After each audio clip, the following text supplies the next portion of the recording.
Feature Friday. The freshest. There's someone else who we've been very, very, very sort of amazed by, and it's none other than Isyana Sarasvati.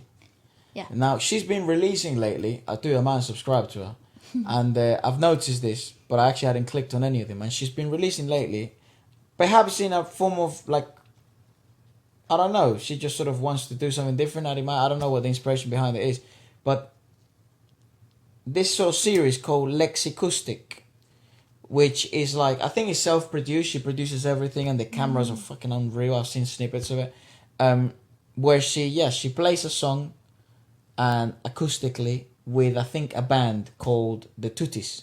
Cool. Yeah, we know she's a fucking musician, and I have that. Well, right? I was gonna say, I think she's a really well instructed singer. Where did she study again? Well, freaking all over the world. Yeah, She is so well instructed. She's got, and her musical complexity really translates real well into her original compositions. I mean, even in her collaborations with that squad, you know, the whole idea of symphonic rock, symphonic heavy metal. London's Royal College of Music. Well, that explains it. That's it. She studied here. That's what it was. Ooh. And also Singapore's Nanyang Academy of Fine Arts. Girl, I mean, talk about freaking musical pedigree. That's what it was. I remember that it was a big deal, because when I discovered it, I was like, what the fuck? She studied here? Here? Yeah. Well, she did here in London. The Royal College of Music. Nice stuff. That's so funny, because it's like literally, It's literally not far from it's us. like 15 minutes. It's literally not far Yeah, it's at like all. 15, it's like that, maybe 20. Yeah. If you're in a car, though, it'd take you like fucking hours because of the traffic. Traffic. It's London traffic. But Yeah, you go know, get a bike, people. Get a bike if you come to London. I'll take the train, and then it's Kensington, though, so the train is a bit shit. Get a bike. Okay, shooting. I suppose that it's just like everything has been, you know, according to the regulations. Stuff. I think maybe where it was. That's what it says. Wow, that is incredibly gorgeous setting. You'll see the level of production of this. It's a joke. Are you joking? That is bafflingly beautiful. And these are her compositions? I think, yeah. It makes me angry how good these people are. She is outrageous. She is a joke. I love it. And this is why... I love this podcast. That's why I love you. That It's showing me this beautiful musically composed stuff. Oh, yes, please make your point. My bad. this was actually my request. Oh, wow, Efra, I love you. Yeah. Man. Because, it's impossible to check everyone, but I was just really eager to do that. Everything else has obviously been requested by you guys, but this, I sneaked it in. Well, I am glad you did. So I think it's really important to highlight the value of academia in music, which for some reason, it hasn't been lost, but in mainstream and popular music, isn't very present. You don't see many people who have gone through the academic system of music. Then, I guess because that wouldn't be the natural transition to then become a pop artist. One of the rare ones but he's not considered a pop artist, would be someone like Jacob Collier. He's definitely not considered a pop artist. No, He's popular. He has done pop though before. He's popular in features and stuff. He's worked with people like Ty Dolla $ign, but he's definitely not a pop artist. Exactly, and the thing is, like, pop artists for some reason are, there's a connotation of negativity to them in the sense of its simplicity. However, Charlie Puth, for example, is a great pop artist, fantastically brilliant musician, incredibly well versed. Yeah. Incredibly well studied into the musicality, the academia of music itself. Yeah, Phil Collins, he didn't really go through academia, did he? He did it later. Later, right? So he really invested himself into, Laura Pausini, maybe. Yeah, for sure. Yeah, she did a lot of pop. Yeah. True. But it was more like pop ballads. Yeah, true. I get there are examples. There are. Of course. But in the majority, as a general rule, you don't get to this level, and this level doesn't seem to It's not an easy level to get to though. Like, are you insane? This is worldwide extreme hard music. I mean, Jacob Collier, Charlie Puth, freaking Isyana Sarasvati. This is our like elite top shit. The 1% of musical complexity that actually becomes successful. Because that's the other thing. You could be incredibly well versed in the music industry, make a wonderful career out of it, and not be considered successful. Not be considered popular, not successful, but popular. Popular. I think there's such a huge confusion between success and popularity. You can be very successful, and you don't have to reach the millions of stuff. You're correct. In order to be successful. It's a matter of fact, you probably make more money if you don't reach those millions, because you probably don't have you don't have a label down your throat. You know, there is an argument for that. There is ups and downs. There's pros and cons. Yeah, absolutely. Imagine you only say only 20,000 tickets, right? In your tour. No, but in general in your tour. Oh, right? the whole tour. The whole tour, 20,000, right? But you're independent and you did it yourself. That's a lot of money. That's a lot of money. Yeah, that's a comfortable living. That's a lot of money, mate. Yeah. You know, after expensive stuff, you still made a fuckload. So there are ways. And that's on independent. Being independent. I'm not saying that's the best way. Who the fuck knows? There's a recipe for everybody. I mean, and you have to figure it out on your own. Yeah. Whatever works for you as an artist. I'm just saying, when you reach this level, it's like, do you really need it? You know, I don't know. Go on. I don't know. Do you? I mean, the world deserves to listen to this. Yeah, I agree. So I don't know. There's always like that conversation is worth, having all the time. Back to Wonderland. Yeah, back to Wonderland is true.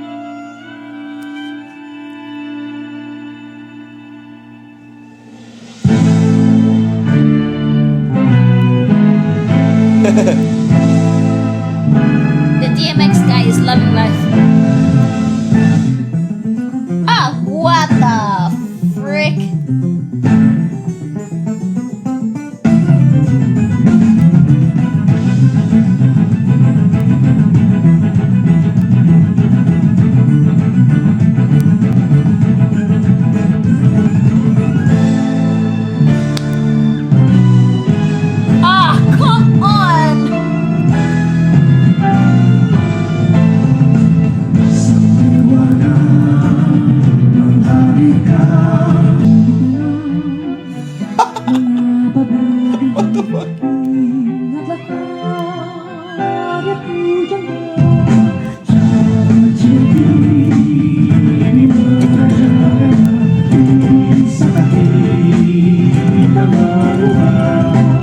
Get double pedals on.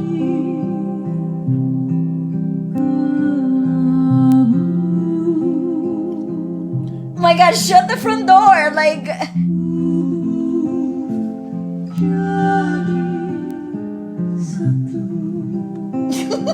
Who are these people? What's music? What even is music?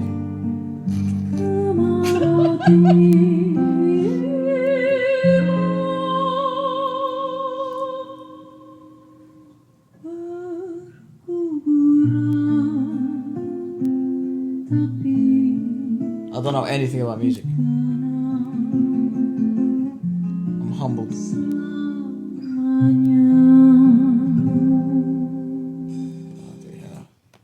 I don't know anything about anything. I don't know anything about dynamics, tempo management, rock, classical. I know shit. I don't know anything. Mm-hmm. And there's a transverse flute chilling here that I think she's gonna play later. I mean, probably this is the opening though, so this is episode 1. I think there's 8 episodes, and each episode is a song. So that's why the grand opening, the grandiose opening at the start. I mean, it wouldn't be at the end if it's an opening, would it? I would love, Efra, to see that live. I would pay money. I think maybe that's why she's doing it, because so can see how the chairs are empty and stuff. Maybe she's not allowed to tour. Maybe she can't do it because of the regulations. God, it's absolutely stunning. I mean, it's a roller coaster of emotions. Sorry, the fucking thing stopped recording for some reason. We hate cuts. We don't do those. Unless copyright chokes us. And then you guys can't see the podcast. But yeah. My point was... Yeah, go on. What the hell do I know about music? I am a snail, a slimy snail. Go back to my cave. She's moving It's like we're so slowly. And then Isyana is like, it's a cyborg.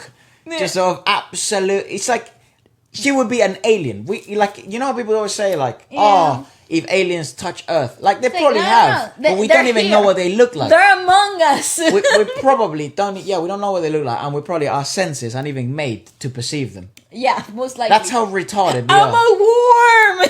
Yeah, that's probably how dumb and behind we are. That's what I feel. That's how I feel about this performance. I feel. It's like, how's a little ant know what a human is? No, they don't. Doesn't. They don't. This is the threat. Death. That's it. That's how it would feel, right? We'll be like, oh my god, what is that? Death. And then Yeah, it's just clouds. Yeah. Yeah, It's just clouds and Jesus playing ping pong. Sure, man. Oh, by the way, I saw these kids absolutely killing the living crap out of this really big biffy guy playing ping pong. I was like, this child was like, chick, chick, chick, chick, Yeah, death, chick, chick, chick, death. I was like, Stop saying dude. that word. YouTube doesn't like it. Oh yeah, good point. Well, you understood. Yeah. Yeah, when Neck crank. he won. Neck twist beyond rotation. Okay. Causes. Life to perish. I don't know. He all lived. He The all other lived. guy. There you go. Never mind. This is amazing. My brain doesn't work anymore. You see what I mean? Doesn't work anymore.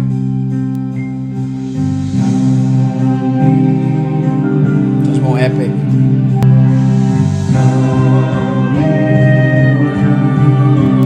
I love how she's dressed.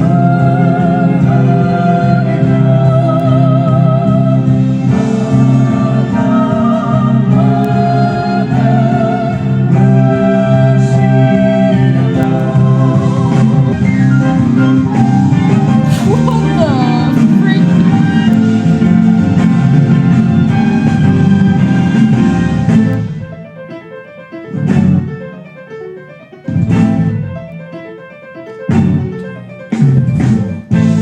Yeah, so we're coming.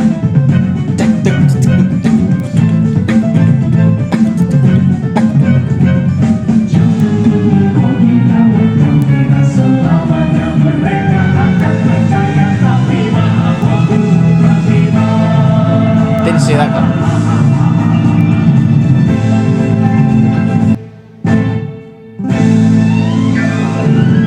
Woo! Holy shit. Yeah, she composed that. Oh my She arranged it. She composed it. lyrics, arrangement. She's Just live vocal, piano, and flute. She's a Because goddess. obviously she plays the flute. you know what, the violinists, they weren't singing because they're already playing an impossible enough instrument. That instrument is impossible. My God, what on earth did I just witness? Sponsored by Loomis and Yamaha.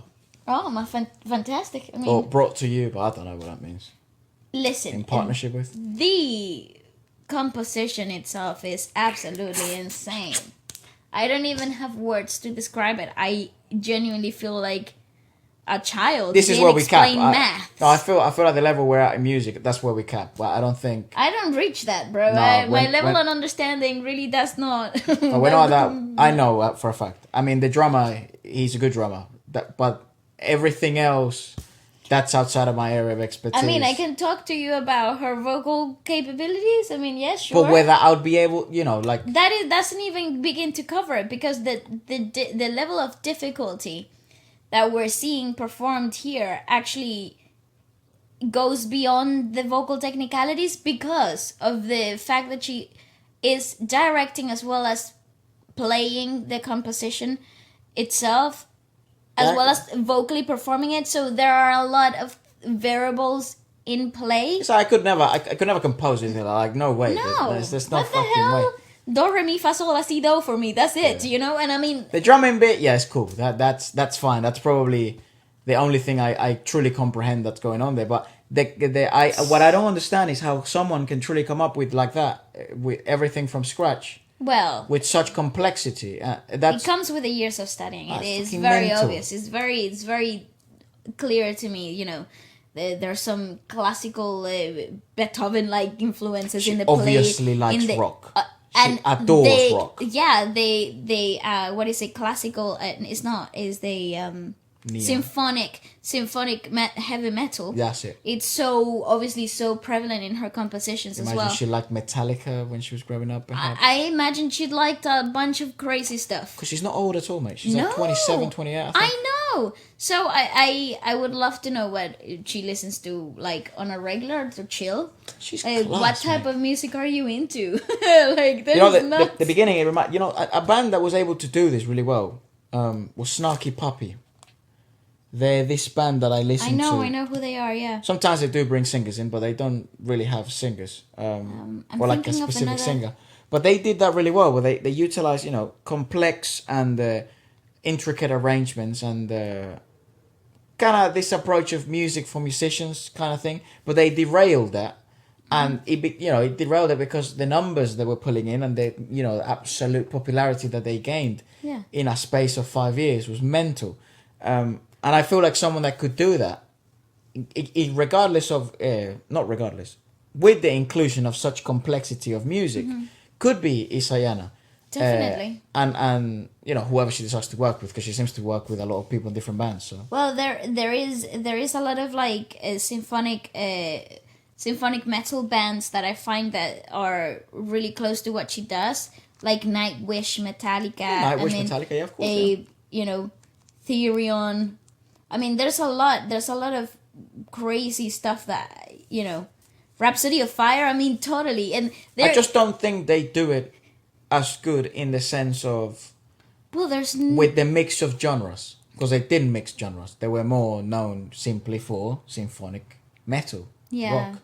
But I think she's probably uniquely one of the best people I've seen merge concepts and arrangements. She really mastered the genre itself. And not lose you in the way. Because, make no mistake about it, we're no musical geniuses. And nowhere near a high level. So it didn't lose us. No, it actually it kept us captivated and absolutely baffled right off the bat. I'm sure maybe other people that, may not also be of the same pedigree can also enjoy this because it's very popular too. I would love to show this to my really clever musical friends and just tell them, let them lecture me on the whole complexity of it all.